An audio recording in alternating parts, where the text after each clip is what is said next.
States of America is considered as a global power in our generation, and we are lucky as the Philippines to consider to be its ally. However, at first glance, it seems that this relationship is one-sided. So let me ask you, how does America benefit from the Philippines? Here's why. The USA needs a strong presence in Asia, and the Philippines is in a very good position, militarily, politically, and economically. Then how do the Philippines benefit from the USA? It is important for the Philippines to have the US as a trading partner and as a military shield. This has become particularly important with the emergence of China not only as a threat to America's role in the region but also to the Filipinos. In spite of Duterte's seeming hostility, 92% of the Filipinos regard America and the American people favorably. Typical of the Pinoy character, a combination of childlike naivety and a capacity for unending loyalty. How did this relationship started? Long before America's colonization of the Philippines or even its independence from Great Britain, the first spark happened in 1587, where the first Filipinos landed in what is now known as the USA. The Manila Galleon Trade is a ship that made annual voyages that linked the Philippines to the ports of Acapulco, which was a part of New Spain, a former colony of the Spanish Empire. The Luzones Indios, or the native Filipino sailors from Las Islas Filipinas, joined this Spanish expedition with Pedro de Unamuno, who landed in the Morro Bay on October 18, 1587, to explore and discover the northern coast of what is now known as California. Many of these Luzones Indios came from La Pampanga. They also helped the Franciscan friars in founding and establishing many of the earliest towns in California. So the first Filipino Americans formed settlements in what is now known as Louisiana, forming a small village known as St. Malo. These people called themselves as Manila men and fought against British invasion in the Battle of New Orleans in the War of 1812. In 1898, the USA signed the Treaty of Paris, paying Spain $20 million and took possession of the Philippines. They called this a benevolent assimilation, claiming to protect Filipinos' rights and liberties. This relationship saw America setting up the Philippine Civil Service Teachers, or more commonly known as the Thomasites, realigning the Philippine educational system away from Spain and towards the new colonizers, and Filipino pensionados being dispatched for special studies in the U.S. in preparation for the Commonwealth and thence independence. However, Filipinos resisted American colonization, which resulted to what is now known as the Philippine-American War. This war lasted for 3 years and ended in the capture of President Emilio Aguinaldo and the demise of the First Republic in Asia. This event served as a catalyst for Filipino immigration to U.S. as they worked for sugar plantations and became a source for cheap labor. Later, these Filipinos became a driving force in America's agricultural industry, despite racial hostility and oppression. Over time, the bitterness of defeat gave way to grudging collaboration, then evolving into mutual trust and respect, particularly in values such as the notion of freedom, patriotism, democracy, and human rights. During the Tidings-McDuffie Act of 1935, the Philippines became a self-governing commonwealth and is promised eventual full independence. At the conclusion of World War II, on July 4, 1946, or presently known as the Philippine-American Friendship Day, the USA finally granted Philippines its independence. Filipino war veterans and those who joined the U.S. Armed Forces were promised the right of citizenship and other war benefits. However, the late President Harry S. Truman signed the first of two rescission acts, annulling General Douglas MacArthur and President Franklin Roosevelt's promise to war veterans. Despite the essential role Filipino soldiers played in the United States' victory in the Pacific during the war, their contributions in defending democracy and liberty were ignored. Instead, the U.S. government denied them this right.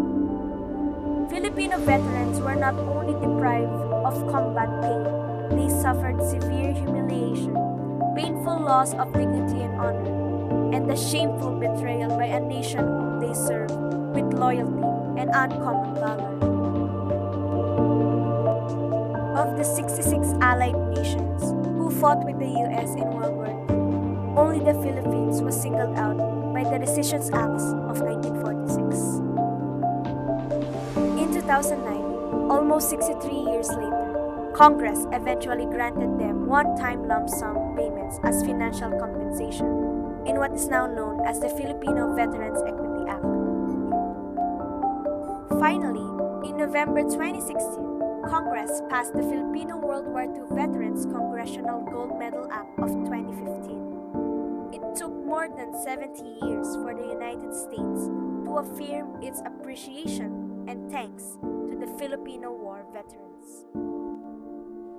The Philippines became the United States' first treaty ally in Asia when both nations signed the Mutual Defense Treaty of 1951 to further strengthen Filipino-American relations.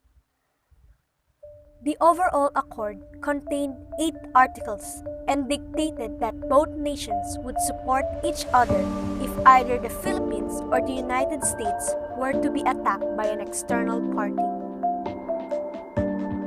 During March 2019, the two countries affirmed the importance of a strong Philippine-US alliance in enhancing security cooperation and promoting regional stability. The U.S. clarified that any armed attack in Philippine armed forces, public vessels, or aircraft in the South China Sea will trigger Article 4 of the Mutual Defense Treaty. It assured the Philippines of U.S. protection in case of any armed attack in the South China Sea, part of which is the West Philippine Sea. It had been suggested to review the provisions of the Mutual Defense Treaty, particularly Washington's position amid brewing tension in the South China Sea. Under the Mutual Defense Treaty of 1951, defense and security cooperation is coordinated through two frameworks, the Mutual Defense Board and the Security Engagement Board. The Mutual Defense Board provides continuing intergovernmental machinery for direct liaison and consultation on military matters of mutual concern, to develop and to improve both countries' common defense. On the other hand, the Security Engagement Board provides the framework and mechanism for continuing liaison and consultation on non-traditional threats to security. The U.S. Congress had allocated $2 billion for the Philippines from 1999 to 2011. U.S. assistance contributes to building peace in Mindanao, strengthening democratic institutions in the country, enhancing economic growth, and reinforcing greater stability in the region. The supplementary foreign military financing approved yearly by the U.S. Congress remains a very important component of the Philippine government's effort to develop the country's external defense capabilities. The Visiting Forces Agreement of 1998 pave way to increase military cooperation between the two countries. However, on February 7, 2020, President Rodrigo Duterte officially ordered the termination of the Visiting Forces Agreement.